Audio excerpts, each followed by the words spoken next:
ದಲ್ಲಿ ಸೂರ್ಯನ ಅಟ್ಟಹಾಸ, ಉತ್ತರ ಕರ್ನಾಟಕ ಅಕ್ಷರಶಃ ಅಗ್ನಿಕೊಂಡ. ನಮಸ್ಕಾರ ವೀಕ್ಷಕರೇ, ನೀವು ಇಂದು ಬೆಳಗ್ಗೆ ಮನೆ ಬಿಟ್ಟು ಹೊರಬಂದಾಗ ಬೆಂಕಿಯ ಒಲೆಯ ಮುಂದೆ ನಿಂತ ಅನುಭವ ಆಯ್ತಾ? ರಸ್ತೆಯಲ್ಲಿ ನಡೆಯುವಾಗ ಪಾದಗಳು ಸುಡ್ತಾ ಇವೆಯಾ? ಹಾಗಿದ್ರೆ ಎಚ್ಚರಗೊಳ್ಳಿ, ಕರ್ನಾಟಕ ರಾಜ್ಯ ಈಗ ಬಿಸಿಲಿನ ಜ್ವಾಲಾಮುಖಿಯ ಮೇಲೆ ನಿಂತಿದೆ. ಉತ್ತರ ಕರ್ನಾಟಕದ ಜಿಲ್ಲೆಗಳು ಅಕ್ಷರಶಃ ಕೆಂಡದಂತಾಗಿದ್ದು ತಾಪಮಾನ 44 ಡಿಗ್ರಿ ತಲುಪಿದೆ. ಈ ಹಿಂದೆ ಹವಾಮಾನ ಇಲಾಖೆ ಏಪ್ರಿಲ್ ಮೇ ತಿಂಗಳಲ್ಲಿ ದಾಖಲೆ ಬಿಸಿಲು ಬೀಳಲಿದೆ ಅಂತ ಮೊದಲೇ ಎಚ್ಚರಿಕೆಯನ್ನ ಕೊಟ್ಟಿತ್ತು. ಅದರಂತೆ ರಾಜ್ಯದಲ್ಲಿ ಈಗ ಭಾರಿ ಬಿಸಿಲು ಬೀಳ್ತಾ ಇದೆ. ಮಧ್ಯಾಹ್ನದ ಹೊತ್ತಿಗೆ ಮನೆಯಿಂದ ಆಚೆ ಬರುವುದೇ ಕಷ್ಟವಾಗ್ತಾ ಇದೆ. ಏಪ್ರಿಲ್ ಅಂತ್ಯದ ವೇಳೆಗೆ ಇನ್ನಷ್ಟು ಬಿಸಿಲಿನ ಪ್ರಖರತೆ ಹೆಚ್ಚಾಗಲಿದೆ ಅಂತ ಐಎಂಡಿ ಬಿಗ್ ಸೂಚನೆಯನ್ನ ಕೊಟ್ಟಿದೆ. ಆದರೆ ಇದಕ್ಕಿಂತಲೂ ಭಯಾನಕ ಸುದ್ದಿ ಇರುವುದು ಬೆಂಗಳೂರಿನಲ್ಲಿ. ಹೌದು, ತಂಪಾದ ಹವಾಮಾನಕ್ಕೆ ಹೆಸರಾಗಿದ್ದ ಬೆಂಗಳೂರಿನಲ್ಲಿ ಈಗ ಅತಿ ನೇರಳೆ ಕಿರಣ ಅಥವಾ ಯುವಿ ವಿಕಿರಣದ ಮಟ್ಟ ಅಪಾಯಕಾರಿ ಹಂತವನ್ನ ಮೀರಿದೆ. ವಿಶ್ವ ಆರೋಗ್ಯ ಸಂಸ್ಥೆಯ ಪ್ರಕಾರ 11 ಅಂಕಗಳಿಗಿಂತ ಹೆಚ್ಚಿದ್ರೆ ಅದನ್ನ ಎಕ್ಸ್ಟ್ರೀಮ್ ಎನ್ನಲಾಗುತ್ತೆ, ಅಂದ್ರೆ ಡೇಂಜರ್ ಅಂತ ಹೇಳಲಾಗುತ್ತೆ. ಆದ್ರೆ ಬೆಂಗಳೂರಿನಲ್ಲಿ ಈಗ ಈ ಮಟ್ಟ 13ಕ್ಕೆ ತಲುಪಿದೆ. ಅಂದ್ರೆ ನೀವೇ ಊಹಿಸಿಕೊಳ್ಳಿ. ನೀವು ಕೇವಲ 10 ನಿಮಿಷ ರಕ್ಷಣೆ ಇಲ್ಲದೆ ಬಿಸಿಲಿಗೆ ಹೋದ್ರೆ ನಿಮ್ಮ ಚರ್ಮ ಮತ್ತು ಕಣ್ಣುಗಳಿಗೆ ಶಾಶ್ವತ ಹಾನಿಯಾಗಬಹುದು ಅಂತ ವೈದ್ಯರು ಎಚ್ಚರಿಕೆಯನ್ನ ಕೊಟ್ಟಿದ್ದಾರೆ. ಹಾಗಾದರೆ ಕರ್ನಾಟಕದಲ್ಲಿ ಯಾವ್ಯಾವ ಜಿಲ್ಲೆಯಲ್ಲಿ ಹೆಚ್ಚು ಬಿಸಿಲು ಇದೆ? ಬೆಂಗಳೂರಿನ ಈ ವಿಕಿರಣದಿಂದ ಬಚಾವಾಗುವುದು ಹೇಗೆ? ವೈದ್ಯರು ನೀಡಿರುವ ಅಸ್ಫೋಟಕ ಎಚ್ಚರಿಕೆಗಳು ಏನು? ಏಪ್ರಿಲ್ ಮೇನಲ್ಲಿ ಇನ್ನಷ್ಟು ಹೆಚ್ಚಾಗಲಿದೆಯಾ ಬಿಸಿಲು? ಸಂಪೂರ್ಣ ಮಾಹಿತಿ ಇದೆ. ಕಲಬುರಗಿ ಬೆಳಗಾವಿಯಲ್ಲಿ ಬಿಸಿಗಾಳಿ ತಾಂಡವ. ಮುಂದಿನ 5 ದಿನ 3 ಡಿಗ್ರಿವರೆಗೆ ಏರಿಕೆ ಸಾಧ್ಯತೆ. ಭಾರತೀಯ ಹವಾಮಾನ ಇಲಾಖೆ ನೀಡಿರುವ ಇತ್ತೀಚಿನ ಮುನ್ಸೂಚನೆಯು ಉತ್ತರ ಕರ್ನಾಟಕದ ಜನರಲ್ಲಿ ಒಂದು ರೀತಿ ನಡುಕವನ್ನ ಹುಟ್ಟಿಸಿದೆ. ಬಾಗಲಕೋಟೆ, ಬೆಳಗಾವಿ, ರಾಯಚೂರು, ಕೊಪ್ಪಳ, ಬಳ್ಳಾರಿ, ಧಾರವಾಡ ಮತ್ತು ಗದಗ ಜಿಲ್ಲೆಗಳಲ್ಲಿ ಉಷ್ಣ ಅಲೆ ಅಥವಾ ಹೀಟ್ ವೇವ್ ಮುಂದುವರಿಯಲಿದೆ. ಇದೇ ರೀತಿ ಬಿಸಿಲು ಇನ್ನಷ್ಟು ಜಾಸ್ತಿ ಆಗಲಿದೆ. ಇದಿಷ್ಟೇ ಅಲ್ಲ, ವಿಜಯನಗರ, ಕಲಬುರಗಿ, ಯಾದಗಿರಿ ಮತ್ತು ಹಾವೇರಿಯಲ್ಲೂ ಕೂಡ ಬಿಸಿಲಿನ ಝಳ ಸದ್ಯಕ್ಕೆ ತಣ್ಣಗಾಗುವ ಲಕ್ಷಣಗಳು ಕಾಣಿಸ್ತಾ ಇಲ್ಲ. ಮುಂದಿನ 5 ದಿನಗಳವರೆಗೆ ರಾಜ್ಯಾದ್ಯಂತ ಗರಿಷ್ಠ ತಾಪಮಾನದಲ್ಲಿ ಯಾವುದೇ ದೊಡ್ಡ ಮಟ್ಟದ ಇಳಿಕೆ ಕಂಡು ಬರುವುದಿಲ್ಲ. ಇದೇ ರೀತಿಯಾಗಿ ಹೋಗ್ತಾ ಇರುತ್ತೆ. ಬದಲಿಗೆ ಹಂತ ಹಂತವಾಗಿ 2 ರಿಂದ 3 ಡಿಗ್ರಿ ಸೆಲ್ಸಿಯಸ್ನವರೆಗೆ ತಾಪಮಾನ ಇನ್ನಷ್ಟು ಏರಿಕೆಯಾಗಲಿದೆ ಅಂತ ಹವಾಮಾನ ಇಲಾಖೆ ಎಚ್ಚರಿಕೆಯನ್ನ ಕೊಟ್ಟಿದೆ. ಅಂದ್ರೆ ಈಗಿರುವ ಬಿಸಿಲು ಇನ್ನೂ ಹೆಚ್ಚಾಗಲಿದೆ ಹೊರತು ಕಡಿಮೆಯಾಗಲ್ಲ. ಕಲಬುರಗಿ, ವಿಜಯಪುರದಲ್ಲಿ 40 ರಿಂದ 42 ಡಿಗ್ರಿ ದಾಖಲು. ಉತ್ತರ ಒಳನಾಡಿನ ಜಿಲ್ಲೆಗಳಾದ ಕಲಬುರಗಿ, ವಿಜಯಪುರ ಮತ್ತು ಬಾಗಲಕೋಟೆಯಲ್ಲಿ ಪರಿಸ್ಥಿತಿ ಅತಿ ಭೀಕರವಾಗಿದೆ. ಇಲ್ಲಿ ತಾಪಮಾನವು 40 ರಿಂದ 42 ಡಿಗ್ರಿ ಸೆಲ್ಸಿಯಸ್ ಆಸುಪಾಸಿನಲ್ಲಿದೆ. ವಿಶೇಷವಾಗಿ ಕಲಬುರಗಿಯಲ್ಲಿ ತಾಪಮಾನವು 44 ಡಿಗ್ರಿ ಸೆಲ್ಸಿಯಸ್ಗೆ ಏರುವ ಸಾಧ್ಯತೆ ಇದೆ ಅಂತ ಹೇಳಲಾಗ್ತಿದೆ. ಇದು ಕೇವಲ ಹಗಲಿಗೆ ಸೀಮಿತವಾಗಿಲ್ಲ, ಇದು ಕೂಡ ರಾತ್ರಿಯೂ ಕೂಡ ಸೀಮಿತವಾಗಿದೆ. ಬಾಗಲಕೋಟೆ, ರಾಯಚೂರು ಮತ್ತು ಬೆಳಗಾವಿ ಭಾಗಗಳಲ್ಲಿ ರಾತ್ರಿಯ ಅವಧಿಯಲ್ಲೂ ಕೂಡ ಸಾಮಾನ್ಯಕ್ಕಿಂತ ಹೆಚ್ಚಿನ ತಾಪಮಾನ ದಾಖಲಾಗ್ತಾ ಇದೆ. ಅಂದ್ರೆ ಜನರಿಗೆ ರಾತ್ರಿಯೂ ಕೂಡ ನೆಮ್ಮದಿಯ ನಿದ್ದೆ ಇಲ್ಲದಂತಾಗಿದೆ. ದಾವಣಗೆರೆ ಮತ್ತು ಚಿತ್ರದುರ್ಗ ಜಿಲ್ಲೆಗಳಲ್ಲಿ 38 ರಿಂದ 40 ಡಿಗ್ರಿ ತಾಪಮಾನದ ಜೊತೆಗೆ ಆರ್ದ್ರತೆ ಹೆಚ್ಚಾಗಿರುವುದರಿಂದ ಜನರು ಕಂಗಾಲಾಗಿದ್ದಾರೆ. ಕರಾವಳಿ ಜಿಲ್ಲೆಗಳಿಗೆ ಯೆಲ್ಲೋ ಅಲರ್ಟ್. ಇನ್ನು ರಾಜ್ಯದ ಕರಾವಳಿ ಭಾಗಕ್ಕೂ ಕೂಡ ಹವಾಮಾನ ಇಲಾಖೆ ಶಾಕ್ ಅನ್ನ ಕೊಟ್ಟಿದೆ.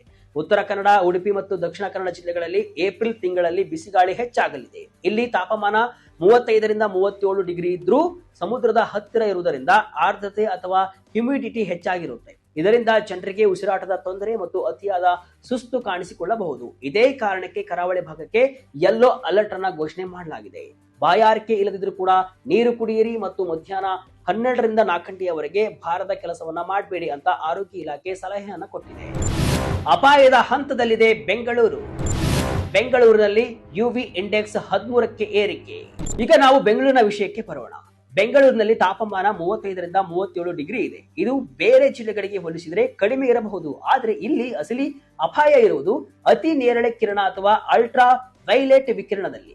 ಬೆಂಗಳೂರಿನ ಯುವಿ ಇಂಡೆಕ್ಸ್ ಈಗ 13ಕ್ಕೆ ತಲುಪಿದೆ. ಸಾಮಾನ್ಯವಾಗಿ 7 ಇದ್ರೆ ಅದನ್ನ ವೆರಿ ಹೈ ಅಂತ ಹೇಳಲಾಗುತ್ತೆ. ಆದ್ರೆ 13 ಅಂದ್ರೆ ಅದು ಎಕ್ಸ್ಟ್ರೀಮ್ ಅಪಾಯಕಾರಿ ಅಂತ. ಬೆಂಗಳೂರು ಭೂಮಧ್ಯ ರೇಖೆಗೆ ಹತ್ತಿರವಿರುವುದರಿಂದ ಮತ್ತು ಬೇಸಿಗೆಯಲ್ಲಿ ಮೋಡಗಳಿಲ್ಲದ ಶುಷ್ಕ ಹವಾಮಾನ ಇರುವುದರಿಂದ ಸೂರ್ಯನ ಕಿರಣಗಳು ನೇರವಾಗಿ ಭೂಮಿಗೆ ಅಪ್ಪಳಿಸುತ್ತವೆ.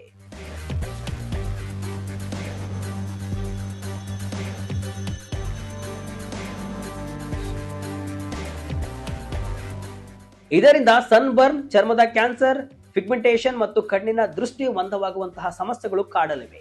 ಈ ಪರಿಸ್ಥಿತಿಯ ಬಗ್ಗೆ ಬೆಂಗಳೂರಿನ ಆಸ್ಪತ್ರೆಯ ಚರ್ಮರೋಗ ತಜ್ಞರು ಮಹತ್ವದ ಮಾಹಿತಿಯನ್ನ ನೀಡಿದ್ದಾರೆ. ಈ ಸಮಯದಲ್ಲಿ ಸೂರ್ಯನ ಕಿರಣಗಳಿಂದ ರಕ್ಷಣೆ ಪಡೆಯಲು SPF 50 ಅಥವಾ ಅದಕ್ಕಿಂತ ಹೆಚ್ಚಿನ ಸಾಮರ್ಥ್ಯದ ಬ್ರಾಡ್ ಸ್ಪೆಕ್ಟ್ರಮ್ ಸನ್ ಸ್ಕ್ರೀನ್ ಅನ್ನು ಬಳಸುವುದು ಕಡ್ಡಾಯ. ಕೇವಲ ಒಮ್ಮೆ ಹಚ್ಚಿದರೆ ಸಾಲದು, ಬೆವರಿನಿಂದ ಅದರ ಪ್ರಭಾವ ಕಡಿಮೆ ಆಗುವುದರಿಂದ ಪ್ರತಿ 2 ಗಂಟೆಗೊಮ್ಮೆ ಸನ್ಸ್ಕ್ರೀನ್ ಅನ್ನ ಹಚ್ಚಬೇಕು ಅಂತ ಅವರು ತಿಳಿಸಿದ್ದಾರೆ. ನೀವು ಬಿಸಿಲಿನಲ್ಲಿ ಓಡಾಡುವರಾಗಿದ್ರೆ ಛತ್ರಿ ಬಳಸುವುದು ಮತ್ತು ಇಡೀ ದೇಹವನ್ನ ಮುಚ್ಚುವಂತಹ ಬಟ್ಟೆಯನ್ನು ಧರಿಸುವುದು ಅತಿ ಅಗತ್ಯ ಅಂತಾನೂ ಕೂಡ ಹೇಳಿದ್ದಾರೆ. ಮೋಡಗಳ ಮೂಲಕ 80% ಯುವಿ ಕಿರಣ ಹಾದು ಬರುತ್ತೆ. ಅನೇಕ ಜನರು ಮಾಡುವಂತಹ ದೊಡ್ಡ ತಪ್ಪು ಅಂದ್ರೆ ಆಕಾಶದಲ್ಲಿ ಮೋಡ ಇದ್ದಾಗ ಬಿಸಿಲು ಇಲ್ಲ ಅಂತ ಆರಾಮವಾಗಿ ಇರ್ತಾರೆ. ಆದ್ರೆ ವಿಶ್ವ ಆರೋಗ್ಯ ಸಂಸ್ಥೆಯ ಪ್ರಕಾರ 80% ಅತಿ ನೇರಳೆ ಕಿರಣಗಳು ಮೋಡಗಳನ್ನ ಸೀಳಿಕೊಂಡು ಭೂಮಿಗೆ ಬರುತ್ತವೆ. ಅಷ್ಟೇ ಅಲ್ಲ, ನೀವು ಮನೆಯ ಒಳಗಿದ್ರೂ ಕೂಡ ಸುರಕ್ಷಿತವಲ್ಲ. ಕಿಟಕಿ ಗಾಜಿನ ಮೂಲಕ ಯುವಿ ಕಿರಣಗಳು ಒಳಗೆ ಬರಬಹುದು ಮತ್ತು ದೀರ್ಘಕಾಲದವರೆಗೆ ಚರ್ಮಕ್ಕೆ ಹಾನಿ ಮಾಡಬಹುದು. ಇನ್ನು ಕಂಪ್ಯೂಟರ್ ಮತ್ತು ಮೊಬೈಲ್ ಸ್ಕ್ರೀನ್ ನಿಂದ ಬರುವಂತಹ ಬ್ಲೂ ಲೈಟ್ ಕೂಡ ಚರ್ಮದ ಪಿಗ್ಮೆಂಟೇಷನ್ಗೆ ಕಾರಣವಾಗುತ್ತೆ ಅಂತ ವೈದ್ಯರು ಎಚ್ಚರಿಕೆಯನ್ನು ಕೊಟ್ಟಿದ್ದಾರೆ. ಬಿಸಿಲಿನಿಂದ ರಕ್ಷಣೆ ಪಡೆಯುವುದು ಹೇಗೆ? ಈ ಬಿಸಿಲಿನ ಬೇಗೆಯಿಂದ ಬಚಾವಾಗಲು ಕೆಲವು ಸರಳ ಸೂತ್ರಗಳನ್ನ ಪಾಲಿಸಿ ಅಂತ ವೈದ್ಯರು ಸಲಹೆಯನ್ನ ಕೊಟ್ಟಿದ್ದಾರೆ. ತಿಳಿ ಬಣ್ಣದ ಬಟ್ಟೆಗಳಿಗಿಂತ ಕಪ್ಪು ಅಥವಾ ಗಾಢ ಬಣ್ಣದ ದಪ್ಪವಾಗಿ ನೇಯ್ದ ಬಟ್ಟೆಗಳು ಯುವಿ ಕಿರಣಗಳನ್ನ ಹೆಚ್ಚು ತಡೆಯುತ್ತವೆ. ಪಾಲಿಯೆಸ್ಟರ್ ನಂತಹ ಸಂಶ್ಲೇಷಿತ ಬಟ್ಟೆಗಳು ಹತ್ತಿ ಬಟ್ಟೆಗಿಂತ ಹೆಚ್ಚು ಯುವಿ ರಕ್ಷಣೆಯನ್ನು ನೀಡುತ್ತೆ. ಮನೆಯಿಂದ ಹೊರಬರುವಾಗ ಕಡ್ಡಾಯವಾಗಿ ಛತ್ರಿ ಅಥವಾ ಟೋಪಿಯನ್ನ ಬಳಸಿ. ಸನ್ ಗ್ಲಾಸ್ ಧರಿಸುವುದರಿಂದ ಕಣ್ಣಿನ ರಕ್ಷಣೆ ಸಾಧ್ಯವಾಗುತ್ತೆ. ಹ್ಯಾಲುರಾನಿಕ್ ಆಸಿಡ್, ವಿಟಮಿನ್ ಇ ಮತ್ತು ಅಲೋವೆರಾ ಇರುವಂತಹ ಸನ್ ಸ್ಕ್ರೀನ್ ಗಳನ್ನ ಬಳಸಿ ಚರ್ಮದ ತೇವಾಂಶವನ್ನು ಕಾಪಾಡಿಕೊಳ್ಳಿ ಅಂತ ವೈದ್ಯರು ಸಲಹೆಯನ್ನು ಕೊಟ್ಟಿದ್ದಾರೆ. ಕರ್ನಾಟಕಕ್ಕೆ ತಜ್ಞರ ಬಿಗ್ ಎಚ್ಚರಿಕೆ. ಕರ್ನಾಟಕ ರಾಜ್ಯ ನೈಸರ್ಗಿಕ ವಿಕೋಪ ಉಸ್ತುವಾರಿ ಕೇಂದ್ರದ ತಜ್ಞರಾದ ಜಿಎಸ್ ಶ್ರೀನಿವಾಸ ರೆಡ್ಡಿ ಅವರು ಹೇಳುವಂತೆ, ಭಾರತೀಯ ಹವಾಮಾನ ಇಲಾಖೆಯ ಪ್ರಾಥಮಿಕ ವರದಿಯು ಇಡೀ ದೇಶಾದ್ಯಂತ ಈ ಬಾರಿ ಸಾಮಾನ್ಯಕ್ಕಿಂತ ಹೆಚ್ಚಿನ ತಾಪಮಾನ ಇರಲಿದೆ ಅಂತ ತಿಳಿಸಿದೆ. ಕರ್ನಾಟಕದಲ್ಲೂ ದಾಖಲೆ ಬಿಸಿಲು ಬೀಳುತ್ತಾ ಇದೆ. ವಿಶೇಷವಾಗಿ ಉತ್ತರ ಕರ್ನಾಟಕದ ಕೆಲವು ಪಾಕೆಟ್ಗಳಲ್ಲಿ ತಾಪಮಾನ ಏರಿಕೆ ಜನಜೀವನದ ಮೇಲೆ ತೀವ್ರ ಪರಿಣಾಮವನ್ನ ಬೀರಲಿದೆ. ಉತ್ತರ ಕರ್ನಾಟಕ ಭಾಗದಲ್ಲಿ ಅಧಿಕ ಬಿಸಿಲು ಬೀಳಲಿದೆ ಅಂತ ಎಚ್ಚರಿಕೆಯನ್ನ ಕೊಟ್ಟಿದ್ದಾರೆ. ಈಗಾಗಲೇ ಕಲಬುರಗಿ ಕೆಂಡದಂತಾಗಿದ್ದು, ಬೆಳಗಾವಿ, ಬೀದರ್, ಯಾದಗಿರಿಯಲ್ಲಿ ಭಾರಿ ಬಿಸಿಲು ದಾಖಲಾಗ್ತಾ ಇದ್ದು ಜನಜೀವನ ಸಂಪೂರ್ಣ ಅಸ್ತವ್ಯಸ್ತಗೊಂಡಿದೆ. ಎಲ್ಲರೂ ಕೂಡ ಎಚ್ಚರಿಕೆಯಿಂದ ಇರುವುದು ಅಗತ್ಯ.